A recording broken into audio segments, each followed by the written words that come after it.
असलामुअलैकुम प्यारे दोस्तों, क्या हाल है जी। तुम वेखदे पे हो मेरा यूट्यूब चैनल गाल मोहाड़ ते मैं तुहाडा होस्ट अब्दुल मालिक मिराली। अच्छा जी, मैं तुहानू पता है कि अजकल जिहड़ी सीरीज़ चल रही है इंडिया दे मीडिया दा ऑपरेशन। अच्छा, अज सुबह तो ना मोदी दा एक दौरा रखिया ने आदमपुर एयरपोर्ट दा, जिथे असां उन्हां दा S-400 मिज़ाइल सिस्टम तबाह किया। अच्छा, कोई ऐसे उल्लू दे पट्ठे न भाई इतना वड्डा एयरपोर्ट है भाई, तुहाडा जिहड़ा S-400 है वो एयरपोर्ट के विचाले च तो नहीं खला। अच्छा, उन्हें कीता की है, उन्होंने प्रोग्राम ये आई कि उन्होंने जिहड़ी एयरफोर्स है ना ਉਹਦਾ मुराल इंतहाई मतलब जहाज़ां तो खोते रेड़े ते आ गया। मुकदी मुकाई है, जहाज़ां तो खोते रेड़े ते आ गया।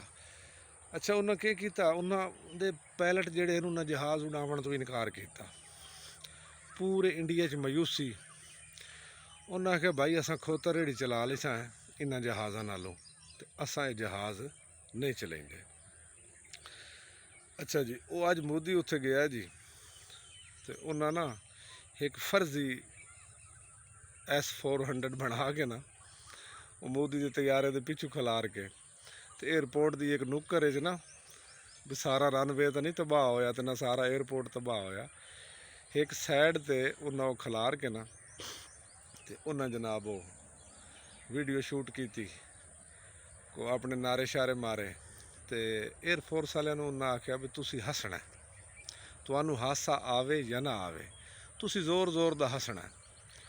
वो जनाब जोर जोर दा हसन लग गए, नाल मोदी भी डिंगा डिंगा चिब्बा मुँह करके को माड़ा मोटा हसया। तो वो जनाब उन्हें वो वीडियो शूट करके सारा दिन मीडिया जनाब दा सानू गालां कढ़, पाकिस्तान नू गालां कढ़, मतलब अपने दिल नू अपनी आवाम नू एक वो तमाशा क्रिएट करके ना विखा के भी साड़ी हर शय ठीक खली है।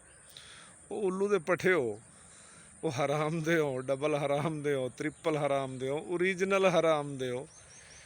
तुहानू सिर्फ भौंकण तो इलावा कोई काम नहीं, झूठ तो इलावा तुहानू कोई काम नहीं। तो इस तरह तुसा मोदी का जिहड़ा है ना ग्राफ ना उता कर सकते हो, तो ना अपनी कौम का कर सकते हो। ये जहन च रखो, जितने कूड़ मारी जासो उतने फसते जासो। वो कदा सच ही बोल लिया करो उल्लू दे पठे हो, वो कंजरो तुसा यो कंजर पुणे ते रहना है। कूड़ मरेंदे मरेंदे तुसा कबरां च वग जावना, बल्कि कबरां च क्या वजना दलियो तुहानू तो नसाड़ छोड़ना उत्थे लकड़ी रख के, तो उन्हें तुहानू तेल सट के अग ला छोड़नी है बेगैरता।